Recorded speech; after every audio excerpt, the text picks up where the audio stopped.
Warhammer End Times Vermintide was released back in 2015 and developed and published by Fat Shark, exactly the same guys that did Vermintide 2 and of course Darktide. Now these guys are fantastic at what they do, and they do this Horde-esque Left 4 Dead Warhammer stuff incredibly well.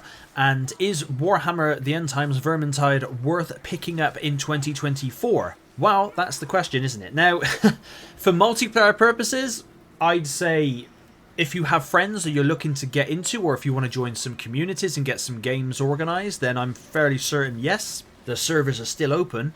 If you're hoping to play with randoms, probably not so much. There's unfortunately, I encountered one guy in playing through Vermintide more recently, or replaying through it, should I say, and that was on PC on Steam, and he dropped in and dropped out of a couple of the levels, and then I never saw him again, and he was the only person that I did an all-dayer. I pretty much went through the entire game in one day. There are 13 levels in the base game, and of course there are more levels in the DLCs. Now it always goes on offer dirt cheap with all of its DLC, so I'd advise you get it that way.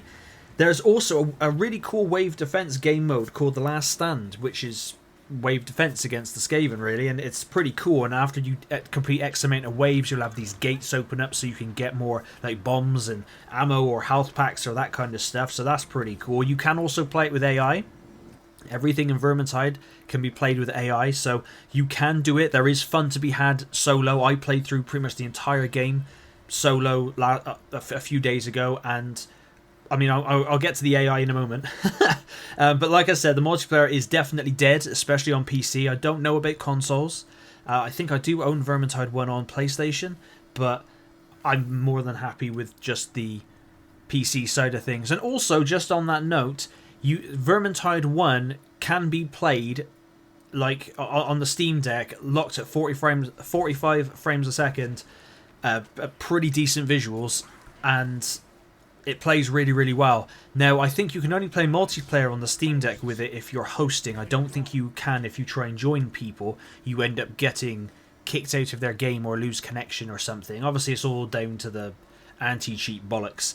But I was playing a few of these levels on the Steam Deck and I was having a whale of a time. All you have to do is just disable the game's own launcher, which you can do in the properties section in your Steam library. So it's always awesome to be able to play games on the Steam Deck.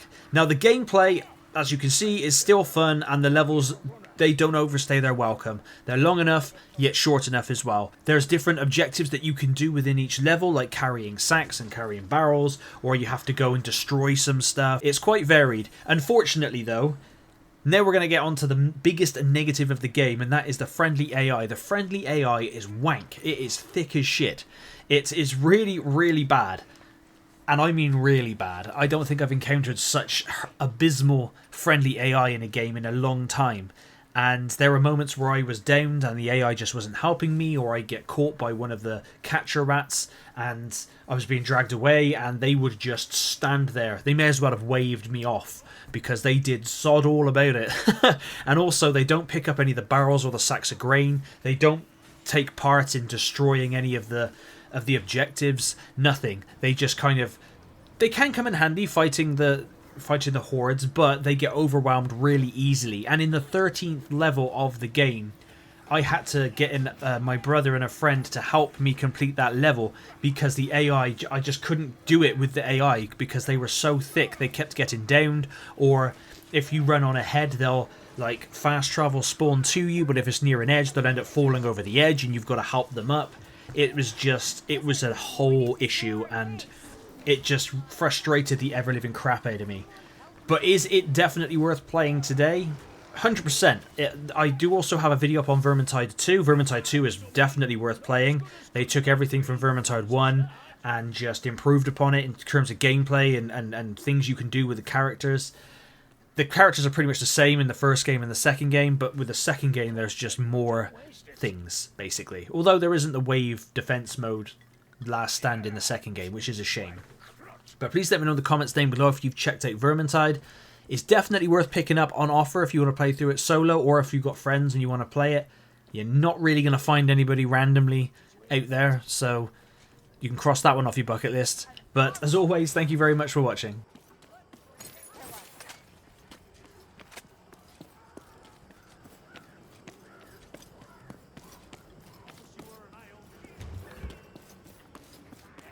have a chat for a quick drink? No?